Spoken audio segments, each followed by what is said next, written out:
வணக்கம் சகோ, இது உங்கள் டிஎஃப் தமிழ் மூவி டைம். இன்னைக்கு ஸ்ரீகாகுளம் ஷெர்லாக் ஹோம்ஸ் அப்படிங்கிற ஒரு தெலுங்கு படத்தை பத்தி தான் பார்க்க போறோம். இந்த படத்துல காமெடி ஆக்டர் வெண்ணிலா கிஷோர் ஹீரோவா நடிச்சிருக்காரு. ஃபர்ஸ்ட் இந்த படத்துடைய கதை என்னன்னு பார்த்தரலாம். இந்த படத்துடைய கதை 1991 நடக்கிற மாதிரி எடுத்திருக்காங்க. பிரதமர் ராஜீவ் காந்தி சென்னையில ஸ்ரீபெரும்புத்தூர்ல குண்டு வெடிப்பால இறந்துட்டாரு அப்படிங்கிற நியூஸ் வருது.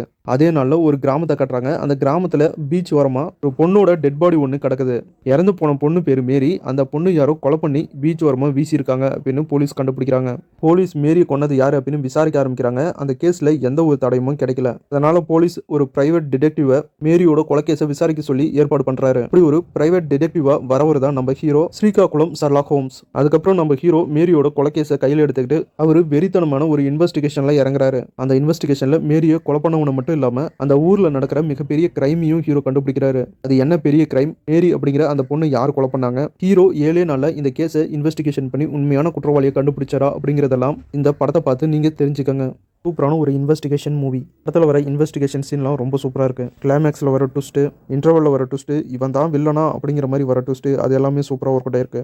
காமெடி கலந்த ஒரு டிடெக்டிவ் பேஸில் இந்த படத்தை எடுத்திருக்காங்க. அப்படி வர அந்த கிரைம் இன்வெஸ்டிகேஷன்லாம் ரொம்ப சூப்பராகவே ஒர்க் அவுட் ஆயிருக்கு.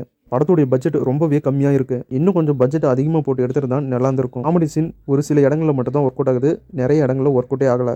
படத்தில் நிறைய குறைகள் இருக்கு. ஆனாலும் ஒரு கிரைம் த்ரில்லர் இன்வெஸ்டிகேஷன் மூவியாக இந்த படத்தை பார்த்தோம்னா கண்டிப்பாக உங்களை சாட்டிஸ்ஃபை பண்ணும் ஒரு பக்காவான இன்வெஸ்டிகேஷன் மூவி தான் இந்த படம். டோட்டலாக சொல்லணும்னா ஒரு தடவை ட்ரை பண்ணுற மாதிரியான ஒரு சூப்பரான கிரைம் த்ரில்லர் இன்வெஸ்டிகேஷன் மூவி தான் இந்த படம். படத்தில் சில சொதப்பல்கள் இருக்கு. ஆனாலும் படத்தில் வர கிரைம் இன்வெஸ்டிகேஷன் ட்விஸ்ட் அதுக்காகவே இந்த படத்தை ஒரு தடவை பார்க்கலாம்.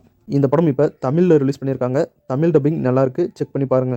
வீடியோ பிடிச்சா லைக் பண்ணுங்க, நம்ம சேனலுக்கு தொடர்ந்து சப்போர்ட் பண்ணுங்க, சப்ஸ்கிரைப் பண்ணுங்க. அடுத்த வீடியோவில் வேற ஒரு சூப்பரான படத்தோட மறுபடியும் உங்களை சந்திக்கிறேன். இது உங்கள் TF Tamil movie time. Thank you.